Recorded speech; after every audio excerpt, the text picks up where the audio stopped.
നമസ്കാരം, KCV ന്യൂസിലേക്ക് സ്വാഗതം. ഞാൻ AC ഷോബി. പ്രധാന വാർത്തകൾ.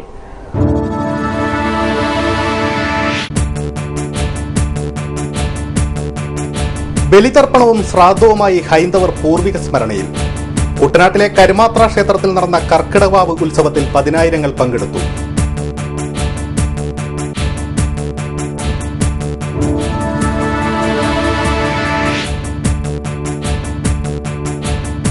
ആറാം വയസ്സിലും മുട്ടിലിഴയുന്ന പാക്കേജ്.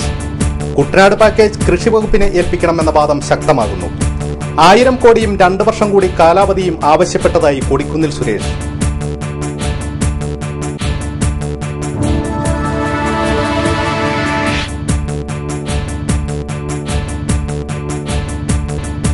രണ്ടു തുള്ളി ഉള്ളിൽ ചെന്നാൽ സ്വർഗ്ഗലോകം. തൊഴിലാളികൾ പലരും പണിയെടുക്കുന്നത് മദ്യപിക്കാൻ വേണ്ടി മാത്രമെന്ന് Kuttanad cultural forum chairman.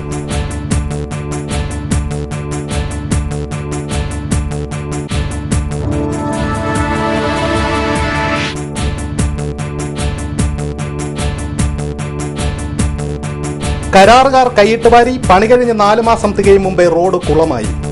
Mankombu Kochalumoodu പൂത്തേഴം road ദുരവസ്ഥയിൽ.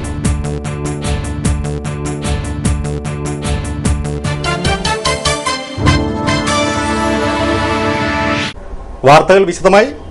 പിതൃമോക്ഷത്തിനായി കർക്കിടവാവ് ബലിയിടാൻ ക്ഷേത്രങ്ങളിലെ സ്നാനഘട്ടങ്ങളിൽ പുലർച്ചെ 4 മുതൽ ഭക്തജനത്തിരക്ക്. ആലപ്പുഴ ജില്ലയിലെ വിവിധ ക്ഷേത്രങ്ങളിൽ ഭക്തിനിർഭരമായ ചടങ്ങുകളോടെ ബലിതർപ്പണം നടന്നു. ആലപ്പുഴ തിരുവമ്പാടി ശ്രീകൃഷ്ണസ്വാമി ക്ഷേത്രം, കുട്ടനാട്ടിലെ മങ്കൊമ്പ് ശ്രീഭഗവതി ക്ഷേത്രം, ചക്കുളത്തുകാവ് ക്ഷേത്രം, ആനപ്രമ്പാൽ തുടങ്ങി കുട്ടനാട്ടിലെ നിരവധി ക്ഷേത്രങ്ങളിൽ ബലിതർപ്പണത്തിനുള്ള സൌകര്യങ്ങൾ ഒരുക്കിയിരുന്നു. പിതൃതർപ്പണത്തിനായി ആയിരങ്ങളാണ് ക്ഷേത്രങ്ങളിൽ എത്തിച്ചേർന്നത്. കൈനടി കരുമാത്ര ക്ഷേത്രത്തിൽ നടന്ന കർക്കിടകവാവ് ഉത്സവത്തിൽ നിരവധി ഭക്തജനങ്ങളാണ് എത്തിയത്. രാവിലെ 5-ന് നട തുറന്ന് കർക്കിടകവാവ് ദർശനം ആരംഭിച്ചു. തുടർന്ന് വെള്ളം കുടിക്ക് നിവേദിച്ച ഉണ്ണിയപ്പ പ്രസാദ വിതരണവും നടന്നു.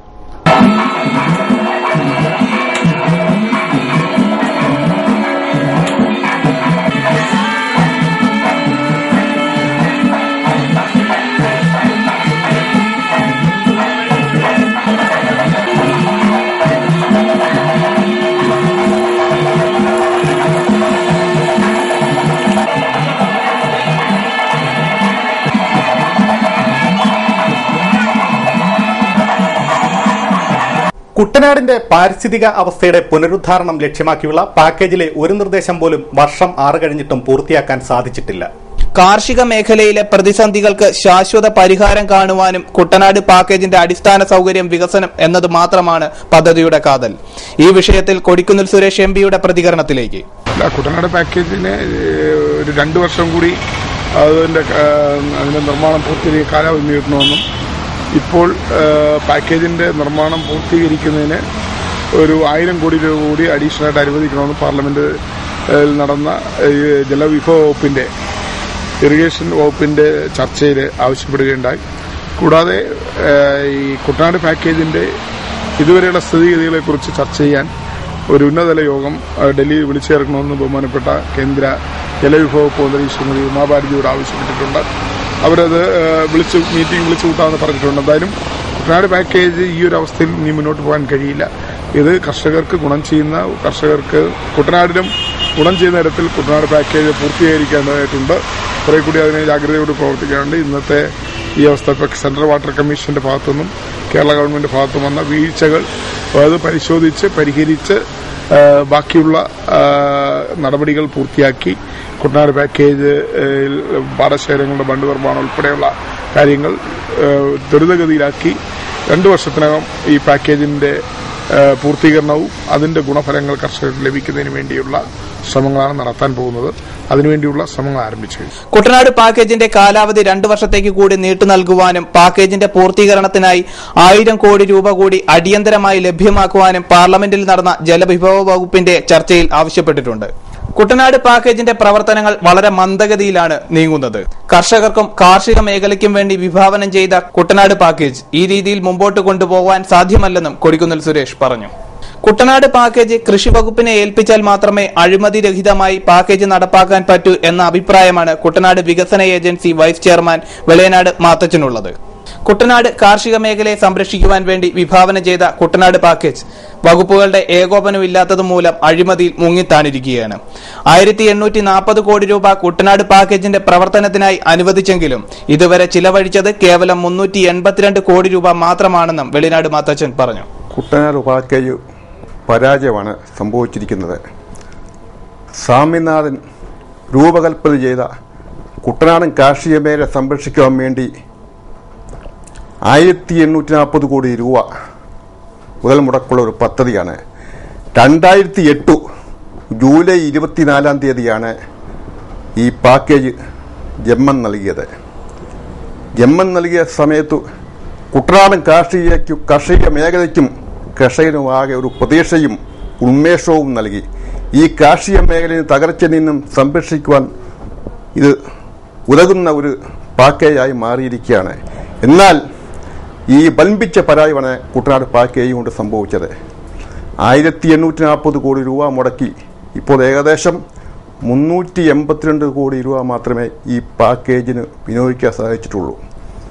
ഉദാഹരണത്തിന് പാക്കേജിൽ 6000 കായലിൽ കുറച്ച് ഭാഗം കല്ല് കെട്ടി. അതുപോലെ തന്നെ റാണി ചിത്രയിൽ കൃഷിയില്ലാതെ 22 വർഷം ചേടിക്കുഴിച്ച കട്ടയും മണ്ണും വാരി എടുത്ത ആ കായലിൽ നിന്ന് വീണ്ടും കൃഷി ഇറക്കാൻ വേണ്ടി 165 കോടി രൂപയാണ് മുടക്കിയിരിക്കുന്നത്. പിന്നെ AC കനാൽ കിടങ്കരായിൽ നിന്ന് മനക്കച്ചിറ വരെയുള്ള ഒരു AC കനാലിന്റെ പണിയാണ് യഥാർത്ഥത്തിൽ നടന്നുകൊണ്ടിരിക്കുന്നത്. ഈ പാക്കേജ് വൻപിച്ച പരാജയമാണ്. കുട്ടനാട്ടിലെ ആയിരക്കണക്കിന് സാധാരണ തൊഴിലാളികളെയും കുടുംബങ്ങളെയും സാമ്പത്തികമായും ശാരീരികമായും തകർത്തുകൊണ്ടിരിക്കുന്ന കുട്ടനാട്ടിലെ ബിവറേജസ് ഔട്ട്ലെറ്റുകൾ അടച്ചുപൂട്ടണമെന്ന് Kuttanad cultural forum chairman Ninan Thomas. തൊഴിലാളികളിൽ പലരും ജോലി ചെയ്യുന്നത് തന്നെ ഇപ്പോൾ മദ്യപിക്കുന്നതിന് വേണ്ടി മാത്രമായി മാറിയിരിക്കുന്നു. മദ്യത്തിന്റെ ലഭ്യത കുറഞ്ഞാൽ മദ്യപാനത്തിന്റെ തോത് കുറയുമെന്നും നൈനാൻ തോമസ് പറഞ്ഞു. കുട്ടനാട് കൾച്ചറൽ ഫോറത്തിന്റെ നേതൃത്വത്തിൽ നടന്ന ലഹരി വിരുദ്ധ സംഗമം ഉദ്ഘാടനം ചെയ്ത് മങ്കൊമ്പിൽ സംസാരിക്കുകയായിരുന്നു അദ്ദേഹം. വളർന്നു വരുന്ന കുഞ്ഞുങ്ങൾക്ക് തെറ്റായ ദിശ നൽകുകയും ചെയ്തുകൊണ്ടിരിക്കുന്നു. വലിയൊരു വിപത്തിനെ നേരിട്ടുകൊണ്ടിരിക്കുന്ന ഇന്നത്തെ സമൂഹം മദ്യത്തിന്റെ ആസക്തിയിൽ നിന്നും മയക്കുമരുന്നിന്റെ ആസക്തിയിൽ നിന്നും പിന്മാറേണ്ടത് അത്യന്താപേക്ഷിതമായി തീർന്നിരിക്കുന്നു എന്ന യാഥാർത്ഥ്യം നമുക്ക് വിസ്മരിക്കാതിരിക്കാൻ സാധിക്കുകയില്ല. മദ്യം വിൽക്കുന്നതിനും വാങ്ങുന്നതിനും ഒക്കെ നിയന്ത്രണങ്ങൾ ഉണ്ടെങ്കിൽ പോലും ഇന്ന് നാടിന്റെ മുക്കിലും മൂലയിലും മദ്യം സുലഭമായി ലഭിക്കുന്നു. കുട്ടനാട്ടിലെ പെട്ടിക്കടകളിൽ പോലും സുലഭമായി മദ്യം ലഭിച്ചുകൊണ്ടിരിക്കുന്നു. ബിവറേജ് ഔട്ട്ലെറ്റുകളിൽ നിന്നും ഫുള്ളും പൈന്റും ക്വാർട്ടറും ഒക്കെ മേടിച്ച് പല കടകളിൽ നിന്ന് ഊറ്റിക്കൊടുത്ത് നമ്മുടെയൊക്കെ ചെറുപ്പക്കാരും തൊഴിൽ മേഖലകളിൽ പണിയെടുക്കുന്ന തൊഴിലാളികളും പണിയെടുക്കുന്ന പൈസ കൊടുത്ത് ഈ സാധനം മേടിച്ച് ഉപയോഗിച്ചുകൊണ്ടിരിക്കുന്നു. അനന്തരഫലമായി വീടുകളിൽ പോയി വഴക്കുണ്ടാക്കുകയും സമൂഹത്തിൽ തന്നെ വലിയ പ്രശ്നങ്ങൾ സൃഷ്ടിക്കുകയും ചെയ്തുകൊണ്ടിരിക്കുന്ന ഒരു സാഹചര്യം നിലനിൽക്കുകയാണ്. ഇതിനെതിരെ ജാഗരൂകരായി നിൽക്കേണ്ടത് കുട്ടനാട്ടുകാരായ അല്ലെങ്കിൽ കേരളത്തിൽ വസിക്കുന്ന അല്ലെങ്കിൽ ഇന്ത്യ മഹാരാജ്യത്ത് താമസിക്കുന്ന ഓരോ പൗരന്മാരുടെയും കടമയാണ്. മദ്യമയക്കുമരുന്ന് ആസക്തിയിൽ കഴിയുന്നവരെ ചികിത്സിക്കുന്നതിനായി കുട്ടനാട്ടിൽ സർക്കാർ വക പ്രത്യേക ചികിത്സാ കേന്ദ്രങ്ങളും കൌൺസിലിംഗ് സെന്ററുകളും തുടങ്ങണം. മദ്യവിപത്തിനെതിരെ പ്രവർത്തിക്കുവാൻ സ്ത്രീകളും കുട്ടികളും മുന്നോട്ട് വരണമെന്നും അദ്ദേഹം കൂട്ടിച്ചേർത്തു. ബിനു വള്ളൂർവാക്കൽ അധ്യക്ഷനായി. യൂത്ത് ഫ്രണ്ട് സംസ്ഥാന സെക്രട്ടറി KP കുഞ്ഞുമോന യോഗത്തിൽ സ്വീകരണം നൽകി. വെളിയനാട് പ്രമോദ് മുഖ്യപ്രഭാഷണം നടത്തി. ഔസേപ്പച്ചൻ ചെറുകാട്, ജോണിച്ചൻ മണലിൽ, അനിൽകുമാർ കോലോത്ത്, ചാക്കോച്ചൻ മെതിക്കളം, ജിമ്മിച്ചൻ നടുച്ചിറ തുടങ്ങിയവർ സംസാരിച്ചു. കരാറുകാർ കൈയിട്ട് വാരി. പണി കഴിഞ്ഞ് 4 മാസം തികയും മുമ്പേ മങ്കൊമ്പ് കൊച്ചാലുംമൂട് പൂത്തേഴം ചെമ്മൺപാത ചെളിക്കുഴമ്പായി. പ്രക്ഷോഭത്തിനൊരുങ്ങി നാട്ടുകാർ. പുളിങ്കുന്ന് പഞ്ചായത്ത് 14-ാം വാർഡിലെ കൊച്ചാലമ്മൂട് മുതൽ പൂത്തേഴം വരെയുള്ള റോഡ് പണി കഴിഞ്ഞിട്ട് 4 മാസം പിന്നിടുന്നതേയുള്ളൂ. അപ്പോഴേക്കും റോഡ് കുളമായി. വെളിയനാട് ബ്ലോക്ക് പഞ്ചായത്ത് റോഡ് പണിക്കായി 5 ലക്ഷം രൂപ അനുവദിച്ചിരുന്നു. എന്നാൽ കരാറുകാരും അവരുടെ ശിങ്കിടികളും കൂടി കുറച്ച് ഗ്രാവൽ അടിച്ചെന്ന് വരുത്തി ബാക്കി തുക പുട്ടടിക്കുകയായിരുന്നുവെന്നാണ് നാട്ടുകാർ പറയുന്നത്. 4 മാസമായിട്ട് ഈ വഴിയുടെ ഗതി അധോഗതിയാണ്. പ്രായമായവരും കുട്ടികളും എല്ലാവരും സ്കൂളിലേക്ക് പോകേണ്ടതാണ്. ഈ വഴി 5 ലക്ഷം രൂപ മുടക്കി ഈ വഴി കൊച്ചാലുംമൂട് മുതൽ പുത്തേഴം വരെ നന്നാക്കാമെന്ന് പറഞ്ഞിട്ട് ഈ ശോചനീയാവസ്ഥയിൽ ഈ കുട്ടികൾ പോകുന്ന കുട്ടികൾ എത്ര പേര് വീണ് കാലൊടിഞ്ഞ ഒരു സ്ത്രീ, കൈയൊടിഞ്ഞ ഒരു സ്ത്രീ ഇവിടെ നിപ്പുണ്ട്. പിന്നെ അതിന് ഈ സൈഡ് ഞങ്ങൾക്ക് കല്ല് കെട്ടി വഴി വൃത്തിയാക്കി തരണമെന്ന് അപേക്ഷിക്കുകയാണ്. അല്ലാതെ വാർഡ് മെമ്പറോട് പറഞ്ഞു സാങ്ഷനായി കിടക്കുകയാണ്, കല്ല് കെട്ടാൻ സാങ്ഷൻ ആണെന്ന് പറഞ്ഞിട്ടാണ് ഈ വഴിയിൽ മണ്ണിട്ടത്. ഈ മണ്ണല്ലാതെ അതുപോലത്തെ മെറ്റില് പോലത്തെ വല്ലതും ഇടുവായിരുന്നെങ്കിലും വേണ്ടിയല്ലായിരുന്നു. കഴിഞ്ഞ വർഷം 6 മാസം മുഴുവൻ വെള്ളത്തിൽ നീന്തി കയറിയിട്ട് പോലും ഞങ്ങൾക്ക് ഇങ്ങനൊരവസ്ഥ ഉണ്ടായിട്ടില്ല. അതുകൊണ്ട് ഈ വഴിക്ക് വേണ്ടിയിട്ട് എല്ലാവരും ബ്ലോക്ക് മെമ്പറും പഞ്ചായത്ത് മെമ്പറും എല്ലാവരും ഞങ്ങളുടെ ഈ ശോചനീയാവസ്ഥ നിന്ന് ഞങ്ങളെ രക്ഷിക്കണമെന്ന് വിനീതമായിട്ട് അഭ്യർത്ഥിക്കുന്നു. വഴിക്ക് അനുവദിച്ച തുകയിൽ നിന്നും കരാറുകാരും അവർക്ക് വേണ്ടപ്പെട്ടവരുടെയും പുരയിടത്തിൽ മണ്ണടിച്ചതായും പരാതിയുണ്ട്. റോഡ് പണിയിൽ അഴിമതി നടന്നതായി പറഞ്ഞ പ്രദേശവാസികളെ കരാറുകാരും ഗുണ്ടകളും അസഭ്യം പറയുകയും ഭീഷണിപ്പെടുത്തുകയും ചെയ്തതായും നാട്ടുകാർ പറയുന്നു. വൃദ്ധരുടെയും കുട്ടികളുടെയും കാര്യമാണ് ഏറെ കഷ്ടം. ആശുപത്രിയിൽ പോകാനോ പള്ളിക്കൂടത്തിലേക്ക് പോകാനോ കഴിയാത്തത്ര ദുരിതമാണ് ഇവിടുത്തെ വിദ്യാർത്ഥികൾക്കും പ്രായം ചെന്നവർക്കും. 4 മാസമായുള്ളൂ ഈ വഴി. അതേ ഉള്ളൂ. പിന്നെന്തുകൊണ്ടാണ് പെട്ടെന്ന് ഇങ്ങനെ ആയത്? അത് പിന്നെ അതിന്റെ അടിയിലാണ്ട് കുറച്ച് മക്ക കൊണ്ടിട്ടുണ്ട്. ബാക്കി അതിനകത്ത് ഇത് ഗ്രാവലുണ്ട്. അത് ഗ്രാവലിന് അവർ കൊണ്ടുവന്ന് ഈ പൂരി കൊണ്ടിട്ടു. അന്ന പറഞ്ഞ ഇത് ഇടരുതെന്ന് പറഞ്ഞു. അപ്പൊ അവര് ബാക്കി കാര്യം കൊണ്ട് അവരങ്ങ് പോയി. ഇപ്പൊ നാട്ടുകാർ പിള്ളേരിങ്ങനെ വഴിയെ മറിഞ്ഞുകൊണ്ട് നടക്കുക. ഈ വഴിയെ കുറിച്ച് എന്തെങ്കിലും പരാതി പറഞ്ഞപ്പോ അവര് ദേഷ്യപ്പെടുകയോ അതൊക്കെ അവർ ചെയ്യുന്നുണ്ട്. അതിനെ പറയുന്നൊരു ഈ മണ്ണന്മാര്. അപ്പൊ അവരും മൃഗന്മാരുമായി. അതല്ല ഇതിന്റെ പുറകെ വേറെ ആൾക്കാരൊക്കെ ഉണ്ടായിരുന്നു. അവർക്ക് ദിവസം ഇത് വെള്ളം കുടിയൊക്കെ ഉണ്ടായിരുന്നു. അതിൽ പോയതാ ഈ കേസ് മുഴുവൻ. അവര് ചെയ്ത പുള്ളി ഇത് ചെയ്യാൻ തയ്യാറാണെങ്കിലും ഈ പുറകെ നിൽക്കുന്നവർ ജയിക്കുകയില്ല. എന്നുവെച്ചാൽ അവർക്ക് ലാഭം കിട്ടിയാലല്ലേ ഇവർക്ക് വെള്ളം കുടിക്കുന്നത്. ഇങ്ങനെയുള്ള പണികളാണ് ചെയ്തത്. കുട്ടികൾ ഈ വഴിയിൽ തെന്നി വീഴുന്നതും പതിവായിരിക്കുകയാണ്. ഇത്രയൊക്കെ ആയിട്ടും വാർഡ് മെമ്പറോ ഗ്രാമപഞ്ചായത്ത് പ്രസിഡന്റോ ഇങ്ങോട്ട് തിരിഞ്ഞു നോക്കിയിട്ടില്ല എന്നും നാട്ടുകാർക്ക് ആക്ഷേപമുണ്ട്. അവിട്ടം തിരുനാൾ ഹയർ സെക്കൻഡറി സ്കൂളിലേക്കും ഗവൺമെന്റ് LP സ്കൂളിലേക്കും പുളുങ്കുന്നിലെ മറ്റ് വിവിധ വിദ്യാലയങ്ങളിലേക്കും ആരാധനാലയങ്ങളിലേക്കുമൊക്കെ എത്താൻ ഇവിടുത്തുകാർക്ക് ഈ വഴി മാത്രമാണ് ഏക ആശ്രയം. ഇവിടെ അങ്ങോട്ടും ഇങ്ങോട്ടും നടന്നു പോകാൻ എല്ലാരും ഇങ്ങനെ തെന്നി വീഴുക. അമ്പലത്തിൽ പോകുമ്പോ ഇങ്ങനെ പാടാം. ഞങ്ങൾക്ക് എല്ലാവർക്കും പ്രായമായവർക്ക്. ഞങ്ങള് നങ്കമ്പിലാണ് പഠിക്കുന്നത്. സൈക്കിളിൽ പോകുമ്പോ കാലയിലൊക്കെ ചെള്ള വച്ചും അതുകൊണ്ട് കാലി കഴിയാനൊന്നും പറ്റില്ല. വഴി അടിയന്തരമായി സഞ്ചാരയോഗ്യമാക്കിയില്ലെങ്കിൽ പഞ്ചായത്ത് പടിക്കൽ ധർണയടക്കമുള്ള സമര പരിപാടികൾക്ക് രൂപം നൽകുമെന്ന് പ്രദേശവാസികൾ പറയുന്നു.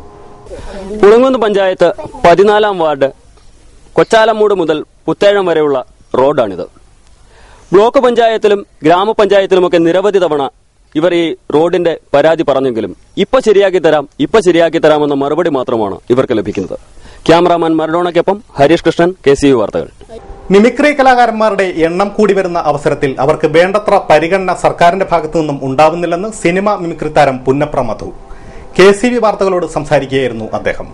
മറ്റെല്ലാ മേഖലയിൽ പ്രവർത്തിക്കുന്നവർക്കും ഗവൺമെന്റ് അർഹമായ പരിഗണന നൽകുമ്പോൾ മിമിക്രി കലാകാരന്മാരെ അവഗണിക്കുകയാണ്. തുച്ഛമായ വരുമാനമാണ് കലാകാരന്മാർക്കുള്ളത്.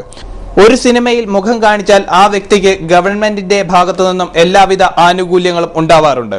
എന്നാൽ മിമിക്രി കലാകാരന്മാരുടെ പെൻഷൻ തുക പോലും ഉയർത്തുവാൻ വേണ്ട നടപടികൾ ഇതുവരെ അധികാരികൾ കൈക്കൊണ്ടിട്ടില്ലെന്നും അദ്ദേഹം പറഞ്ഞു.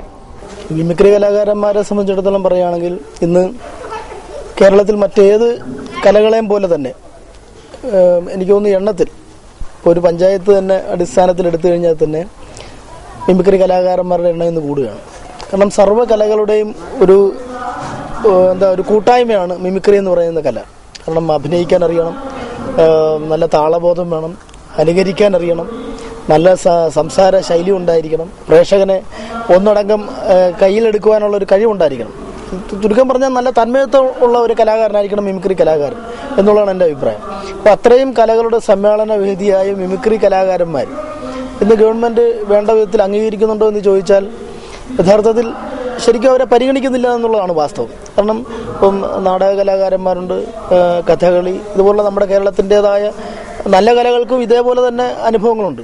നാടക കലാകാരന്മാർക്കും വേണ്ടത്ര പരിഗണന കിട്ടുന്നില്ല. മിമിക്രി കലാകാരന്മാർക്ക് ഉള്ളതുപോലെ തന്നെ അവസ്ഥയാണ് അവരുടെയൊക്കെ കാര്യം. അപ്പോൾ ഇതുപോലുള്ള നമ്മുടെ സ്റ്റേജ് കലകൾ, പ്രത്യേകിച്ച് TV മാധ്യമങ്ങൾ, ഇപ്പോൾ ഞാൻ TV-യിൽ അഭിനയിക്കുന്നുണ്ടെങ്കിൽ പോലും TV മാധ്യമങ്ങളിലൂടെ ആണെങ്കിലും സിനിമ മാധ്യമങ്ങളിലൂടെ ഒക്കെ കിട്ടുന്ന കലാകാരന്മാർക്ക് കിട്ടുന്ന പരിഗണന സ്റ്റേജിലെ കലാകാരന്മാർക്ക് കൊടുക്കാത്തതിൽ വളരെയേറെ പ്രതിഷേധാർഹമായ കാര്യമാണ്. 62ാമത് നെഹ്റു ട്രോഫി വള്ളംകളിയുടെ ട്രാക്കും ഹീറ്റ്സും നിശ്ചയിച്ചു. കളക്ടറേറ്റ് കോൺഫറൻസ് ഹാളിൽ നറുക്കെടുപ്പിലൂടെയാണ് ട്രാക്കും ഹീറ്റ്സും നിശ്ചയിച്ചത്. 62ാമത് നെഹ്റു ട്രോഫി ജലോത്സവത്തിന്റെ ട്രാക്കും ഹീറ്റ്സും നിശ്ചയിച്ചു. ചുണ്ടൻ, വെപ്പ്, ഓടി ഇനങ്ങളുടെ ട്രാക്ക് ഹീറ്റ്സുമാണ് നിശ്ചയിച്ചത്. ഒന്നാം ഹീറ്റ്സിൽ ഒന്നാം ട്രാക്കിൽ മഹാദേവൻ, രണ്ടാം ട്രാക്കിൽ ദേവാസ്, മൂന്നാം ട്രാക്കിൽ ആനാരി പുത്തൻചുണ്ടൻ, നാലാം ട്രാക്കിൽ ഇല്ലിക്കളം.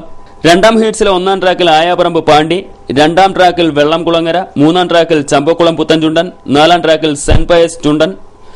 മൂന്നാം ഹീറ്റ്സിലെ ഒന്നാം ട്രാക്കിൽ ജവഹർ തായങ്കേരി, രണ്ടാം ട്രാക്കിൽ പുളുങ്ങുന്നു ചുണ്ടൻ, മൂന്നിൽ കരുവാറ്റ പുത്തൻചുണ്ടൻ, നാലിൽ പായിപ്പാട് ചുണ്ടൻ. നാലാം ഹീറ്റ്സിലെ ഒന്നാം ട്രാക്കിൽ ശ്രീഗണേഷ്, രണ്ടാം ട്രാക്കിൽ കാരിച്ചാൽ, മൂന്നിൽ ചെറുതന, നാലാം ട്രാക്കിൽ സെന്റ് ജോർജ് എന്നിങ്ങനെയാണ് ട്രാക്കും ഹീറ്റ്സും നിശ്ചയിച്ചിരിക്കുന്നത്. വെപ്പ ഓടി വള്ളങ്ങളുടെ ട്രാക്കും ഹീറ്റ്സും ഇതോടൊപ്പം നിശ്ചയിച്ചിട്ടുണ്ട്. പ്രദർശന തുഴത്തിൽ പങ്കെടുക്കുന്ന വള്ളങ്ങൾക്ക് 10,000 രൂപ അലങ്കാര ആവശ്യങ്ങൾക്കായി നൽകുവാനും തീരുമാനമായി. ഇടവേളയ്ക്ക് ശേഷം വാർത്തകൾ തുടരും. KCV വാർത്തകൾ നിങ്ങൾക്കായി അവതരിപ്പിക്കുന്നത് മനോഹരമായൊരു വീട് നമ്മുടെ എല്ലാം സ്വപ്നമാണ്. നിങ്ങളുടെ സ്വപ്ന ഭവനങ്ങളെ മനോഹരമാക്കാൻ ഇതാ സിമ്പിൾ ഷാലിമാർ സൂപ്പർ ബ്രാൻഡ് ടൈലുകളുടെയും ഗ്രാനൈറ്റിന്റെയും വിസ്മയ ലോകം. വിപുലമായ സ്റ്റോക്ക്, ഫാസ്റ്റ് സർവീസ്, 100% ഗുണമേന്മ ഇവയൊക്കെ നിലനിർത്തുന്നതുകൊണ്ട് ഞാൻ പറയുന്നു Shalimar. Shalimar marbles and granite, സ്വപ്ന ഭവനത്തിന് ഇവിടെ പൂർണ്ണത. Shalimar marbles and granite, Manikkachira, AC road, Changanassery.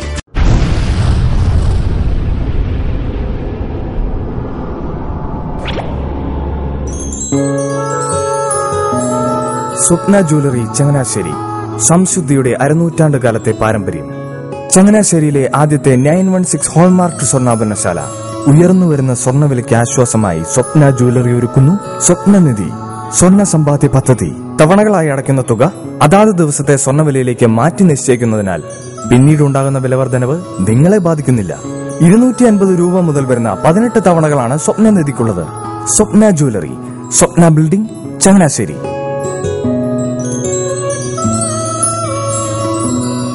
എന്റെ മോഹനേട്ടാ, എളുപ്പ വഴികളും കുറുക്കു വഴികളും നോക്കി പോകുമ്പോഴാ നമ്മളെ ആരെങ്കിലും പറ്റിക്കണത്. എന്നെ ഇന്നവരാരെങ്കിലും പറ്റിച്ചിട്ടുണ്ടോ? കാരണം എന്താ? എനിക്ക് ബുദ്ധിയുണ്ട്. അനു തിരക്കിലായിരിക്കുമല്ലേ? അനുവിനെ കഴിഞ്ഞ ആഴ്ച ആലപ്പുഴയിലെ മുല്ലയ്ക്കൽ പ്രിൻസ് ജുവലറിയിൽ നിൽക്കുന്നത് കണ്ടിരുന്നല്ലോ. അതെ, ഞാൻ അവിടെ നിന്നാണ് സ്വർണ്ണാഭരണങ്ങൾ വാങ്ങാറുള്ളത്. അതെന്താ, മറ്റൊരുപാട് ജുവലറികൾ അവിടെ ഉണ്ടല്ലോ. പിന്നെന്താ മുല്ലയ്ക്കൽ പ്രിൻസ് ജുവലറിയിൽ നിന്ന് തന്നെ സ്വർണ്ണാഭരണങ്ങൾ വാങ്ങുന്നത്? അതെല്ലാവർക്കും അറിയാവുന്ന കാര്യമല്ലേ. ഗുണമേന്മയിലും വിശ്വസ്തതയിലും 2 പതിറ്റാണ്ടിന്റെ പാരമ്പര്യമുള്ള മുല്ലയ്ക്കൽ പ്രിൻസ് ജുവലറിയിലെ ഏറ്റവും ചെറിയ ആഭരണങ്ങളിൽ പോലും 916 BIS ഹോൾമാർക്ക് മുദ്ര ഉറപ്പുവരുത്തുന്നു. ആരുടെയും സങ്കല്പത്തിന് അനുയോജ്യമായ വ്യത്യസ്തതരം ഡിസൈൻസ്. അങ്ങനെയാവുമ്പോൾ പണിക്കൂലി കൂടുതലായിരിക്കും അല്ലേ? ഏറ്റവും കുറഞ്ഞ പണിക്കൂലി മാത്രമല്ല, 916 BIS ഹോൾമാർക്കഡ് സ്വർണ്ണാഭരണങ്ങൾ മാറ്റി വാങ്ങുമ്പോൾ വിലയിലോ തൂക്കത്തിലോ കുറവ് വരുന്നില്ല. അപ്പോൾ ശരിക്കും ഹീറോ മുല്ലയ്ക്കൽ പ്രിൻസ് ജുവലറിയാണല്ലേ? അത് പിന്നെ പറയാനുണ്ടോ? 100% BIS ഹോൾമാർക്കഡ് സ്വർണ്ണാഭരണങ്ങൾ വിൽക്കുന്ന സ്വർണ്ണാഭരണശാല പ്രിൻസ് ജുവലറി, മുല്ലയ്ക്കൽ, ആലപ്പുഴ. വാർത്തകൾ തുടരുന്നു. തലതിരിഞ്ഞ അക്ഷരക്കൂട്ടവുമായി തലയുയർത്തി 7ാം ക്ലാസ് വിദ്യാർത്ഥിനി ദേവിക ജയേഷ്. മലയാളം, ഹിന്ദി, ഇംഗ്ലീഷ് തുടങ്ങിയ ഭാഷകൾ ഒരേ സമയം ഇരുകൈകളും ഉപയോഗിച്ച് തലതിരിച്ച് എഴുതുകയാണ് ഈ കൊച്ചുമിടുക്കി. കുട്ടികൾ അക്ഷരങ്ങൾ കുനുകുനെ എഴുതുമ്പോൾ അതിൽ നിന്നെല്ലാം വ്യത്യസ്തയാവുകയാണ് ചങ്ങനാശ്ശേരി തൃക്കൊടിത്താനം ജയേഷ് രബിത ദമ്പതികളുടെ മകൾ ദേവിക ജയേഷ്. ദേവിക എഴുതുന്ന അക്ഷരങ്ങൾ, വാക്കുകൾ നമുക്ക് വായിക്കണമെങ്കിൽ ഒരു നിലക്കണ്ണാടി കൂടിയേ തീരും. കാരണം ഈ കൊച്ചുമിടുക്കി എഴുതുന്നതെല്ലാം തലതിരിച്ചാണ്. ദേവികയുടെ കൂടുതൽ വിശേഷങ്ങൾ അറിയാം ഞായറാഴ്ച രാത്രി 8 മണിക്ക് KCVയുടെ ഫേസ് ടു ഫേസ്. കുട്ടനാട്ടിലെ കാർഷിക മേഖലയെ സഹായിക്കുന്നതിനും സമഗ്ര വികസനത്തിനും ലക്ഷ്യമിട്ട് നിറവ് പദ്ധതിയും ആഗ്രോ സർവീസ് സെന്ററും ഈ സാമ്പത്തിക വർഷം ആരംഭിക്കുമെന്ന് തോമസ് ചാണ്ടി MLA. 2 കോടിയോളം രൂപ ചിലവഴിച്ച് കൃഷി വ്യാപിപ്പിക്കുകയും വിപണന സൌകര്യങ്ങൾ വർദ്ധിപ്പിക്കുന്നതിന് മൂല്യവർദ്ധനവിലൂടെയും ഉൽപ്പന്ന വൈവിധ്യവൽക്കരണത്തിലൂടെയും തൊഴിലവസരങ്ങൾ സൃഷ്ടിക്കുന്നതിനും ജൈവ കൃഷി പ്രോത്സാഹിപ്പിക്കുന്നതിനും നിറവ് പദ്ധതി ലക്ഷ്യമിടുന്നു. ചാരിറ്റബിൾ സൊസൈറ്റീസ് ആക്ട് അനുസരിച്ച് രജിസ്റ്റർ ചെയ്ത സംഘങ്ങളായിട്ടാണ് ആഗ്രോ സർവീസ് സെന്ററുകൾ പ്രവർത്തിക്കുന്നത്. കൃഷിക്കാവശ്യമായ വസ്തുക്കൾ, കാർഷിക വായ്പ, വിപണനം, മണ്ണു പരിശോധന, യന്ത്രവൽക്കരണം, യുവതീ യുവാക്കൾക്ക് കാർഷിക അനുബന്ധ മേഖലയിൽ പരിശീലനം നൽകുക എന്നിവയാണ് ആഗ്രോ സർവീസ് സെന്ററുകൾ കൊണ്ട് ഉദ്ദേശിക്കുന്നത്. ഇതിനുവേണ്ട യന്ത്രസാമഗ്രികൾ, പ്രവർത്തന ഫണ്ട് എന്നിവ സർക്കാർ ലഭ്യമാക്കും. കാർഷിക സർവകലാശാല മുഖേന 15 പേർക്ക് സർക്കാർ ചെലവിൽ വിദഗ്ധ പരിശീലനവും നൽകും. അതോടൊപ്പം ആഗ്രോ സർവീസ് സെന്ററുകളുടെ കീഴിൽ തൊഴിൽ സേനയുടെ രൂപീകരണവും ലക്ഷ്യമിടുന്നുണ്ട്. രാജ്യത്താകമാനം കോൺഗ്രസ് പാർട്ടിക്ക് തിരിച്ചടിയുണ്ടായപ്പോൾ കേരളത്തിൽ മാത്രമാണ് അഭിമാനം നിലനിർത്താൻ സാധിച്ചതെന്ന് Kodikunnil Suresh MP. Kuttanad north Congress block committee നൽകിയ സ്വീകരണത്തിന് മറുപടി പറയുകയായിരുന്നു അദ്ദേഹം. തിരഞ്ഞെടുപ്പ് വർഷം നടപ്പിലാക്കാൻ ശ്രമിച്ച പാചകവാതക നിയന്ത്രണവും ആധാർ കാർഡും കോൺഗ്രസിന് തിരഞ്ഞെടുപ്പിൽ വൻ തിരിച്ചടി നൽകി. ഈ തെരഞ്ഞെടുപ്പിൽ പാർട്ടി വോട്ടുകൾ ബിജെപിക്ക് ചോർന്നത് വഴി സിപിഎമ്മിന്റെ രാഷ്ട്രീയ പ്രസക്തി തന്നെ ഇല്ലാതായതായി കൊടിക്കുന്നിൽ സുരേഷ് പറഞ്ഞു.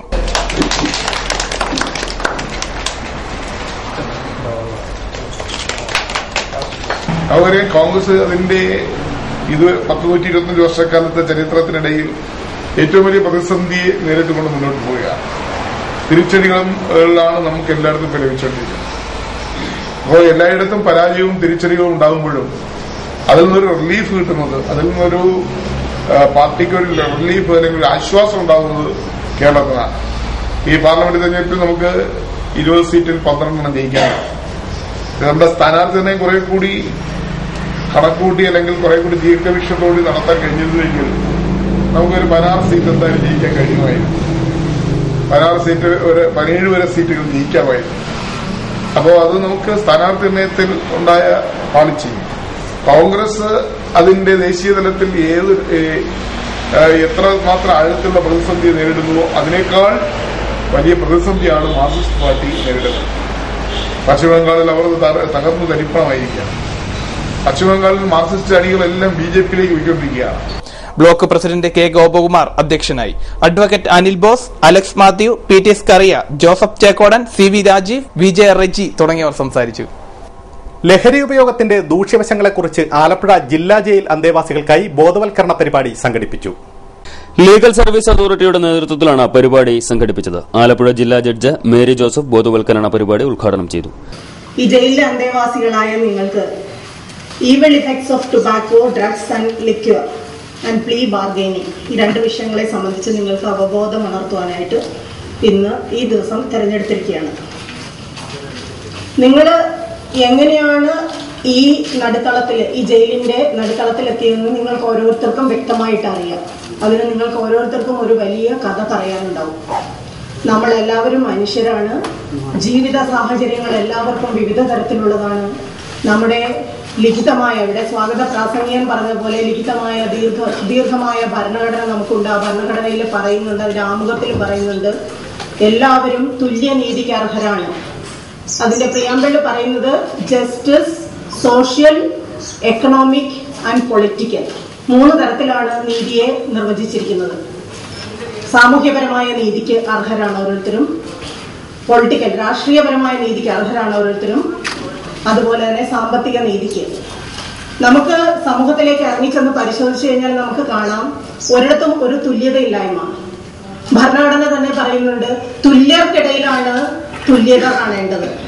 റീസണബിൾ റെസ്ട്രിക്ഷൻസിനെ കുറിച്ച് ഭരണഘടന പറയുന്നു.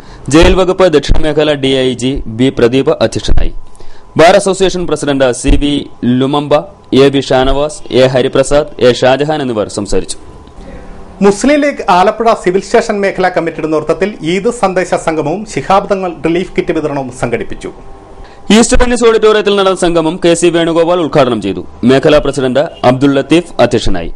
അതിന് തീർത്തും അന്വേഷണമാക്കുന്ന ഒരു ചടങ്ങാണ് മുസ്ലിം ലീഗ് കഴിഞ്ഞ കുറെ നാളുകളായിട്ട് ഇവിടെ നടത്തിക്കൊണ്ടിരിക്കുന്നത്. ഈ വർഷം ഏറെ വിപുലമായി തന്നെ ഈ പ്രവർത്തനങ്ങൾ, കേവലം റിലീഫ് എന്ന് പറഞ്ഞ് കാരുണ്യ പ്രവർത്തനങ്ങളുടെ ഒരു പരിപാടി എന്നതിനപ്പുറത്ത് ഞാൻ സൂചിപ്പിച്ചു, റമദാന്റെ ഏറ്റവും മഹത്തരമായിട്ടുള്ള കാര്യം എന്ന് പറയുന്നത് നമ്മുടെ ജീവിതത്തിൽ നൽകുന്ന ഏറ്റവും ഒരു വലിയ സന്ദേശം തന്നെയാണ്.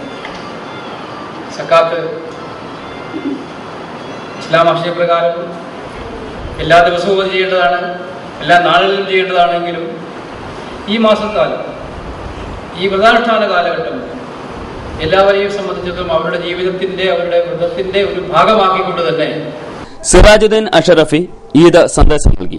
മുസ്ലിം ലീഗ് ജില്ലാ general secretary A M Naseer, S A Abdul Kalam Labba, advocate A A Razak, B A Gafoor, Haseena Aman തുടങ്ങിയവർ സംസാരിച്ചു.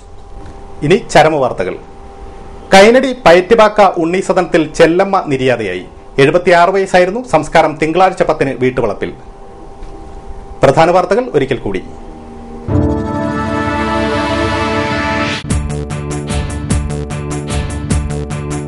ബലിതർപ്പണവും ശ്രാദ്ധവുമായി ഹൈന്ദവർ പൂർവിക സ്മരണയിൽ.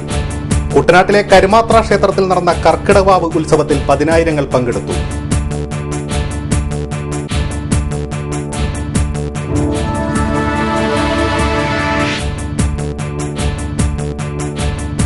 6ാം വയസ്സിലും മുട്ടിലിഴയുന്ന പാക്കേജ്.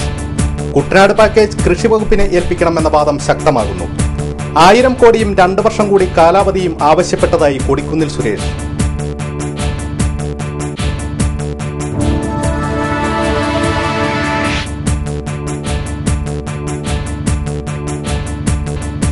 രണ്ടു തുള്ളി ഉള്ളിൽ ചെന്നാൽ സ്വർഗ്ഗലോകം. തൊഴിലാളികൾ പലരും പണിയെടുക്കുന്നത് മദ്യപിക്കാൻ വേണ്ടി മാത്രമെന്ന് Kuttanad cultural forum chairman.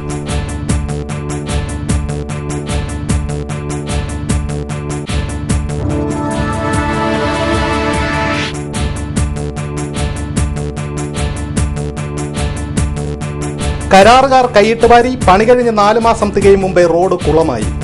Mankombu Kochalumoodu പൂത്തേഴം road ദുരവസ്ഥയിൽ.